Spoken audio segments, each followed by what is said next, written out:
बिस्मिल्लाहिर्रहमानिर्रहीम। मैं हूं मलिक मोहम्मद अली। प्रोग्राम बात से बात मलिक मोहम्मद अली के साथ। तहरीक इंसाफ ने 8 फरवरी 2024 के इलेक्शन के हवाले से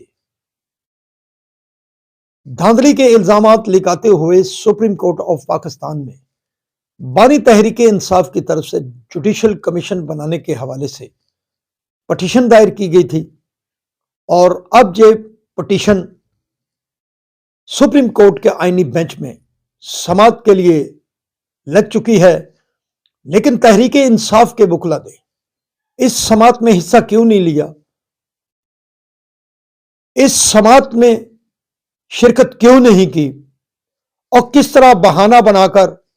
बाहर चले गए, आज के प्रोग्राम में हम इसी पर बात करेंगे। और प्यारे दोस्तों, जिन दोस्तों ने अभी तक हमारे चैनल को सब्सक्राइब नहीं किया, बराए मेहरबानी वो हमारे चैनल को सब्सक्राइब भी करें, लाइक भी करें और शेयर भी करें। तहरीक इंसाफ जो 8 फरवरी 2024 के इलेक्शन को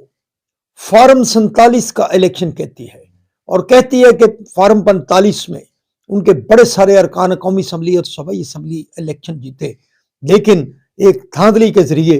फॉर्म 45 की जगह पर फॉर्म 47 तश्कील दिए गए, जिससे मौजूदा हुकूमत बनी और बड़े सारे इल्जामात का एक पंडोरा बॉक्स था जो तहरीक इंसाफ ने खोला। और आज भी तहरीक इंसाफ यही कहती है कि फॉर्म 47 की हुकूमत मौजूद है। अब आते हैं दूसरी तरफ, इस हवाले से बानी तहरीक इंसाफ ने सुप्रीम कोर्ट ऑफ पाकिस्तान में इलेक्शन 2024 के हवाले से आईनी बेंच में जो अब पटिशन समाअत के लिए मंजूर हुई है, वो पटिशन दायर की थी कि supreme court of Pakistan judicial commission बनाए और 2024 के इस इलेक्शन की जजमेंट के लिए सारा कुछ कच्चा चटा सामने लाए और उनका मैंडेट उनको वापस मिल चुके, वो जीत चुके थे, उनकी पार्टी जीत चुकी थी, उनके जो MNA MPs जीत चुके थे। अब जब 26वीं आईनी तरमीम के बाद सुप्रीम कोर्ट ऑफ पाकिस्तान में आईनी बेंच तश्कील पा चुका है, जस्टिस अमीनुद्दीन आईनी बेंच के सरबराह है। इस हवाले से 11 दिसंबर को सुप्रीम कोर्ट ऑफ पाकिस्तान के आईनी बेंच में बानी तहरीक इंसाफ की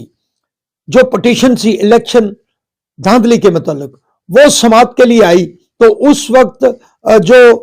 वकला थे तहरीक इंसाफ के,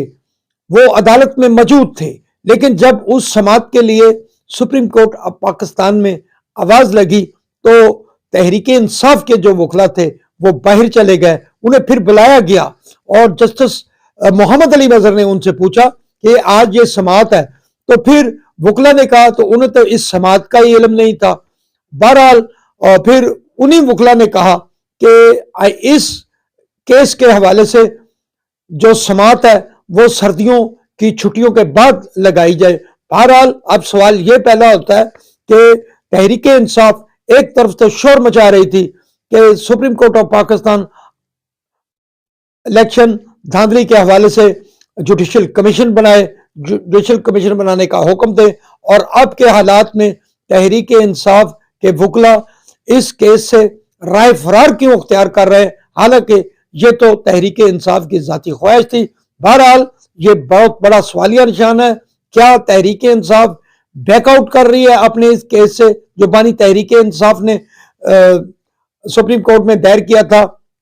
या बानी तहरीक इंसाफ को ये इल्म है कि उनके वकला की तरफ से सुस्त रवि का मुजाहरा किया जा रहा है। बहरहाल जो मुस्लिम लीग नून के KPK के रहनुमा हैं और पार्लिमानी रहनुमा हैं इख्तियार वली खान, उन्होंने तो दावा किया है, चूंकि फॉर्म 47 के हवाले से भी एक बयानिया बनाया गया था और अब जब हालात और हुए हैं तो तहरीक इंसाफ अपने इस बयानिया से भी राय फरार अख्तियार कर रही है। सलाम पाकिस्तान, सलाम ओवरसीज, अल्लाह हाफिज।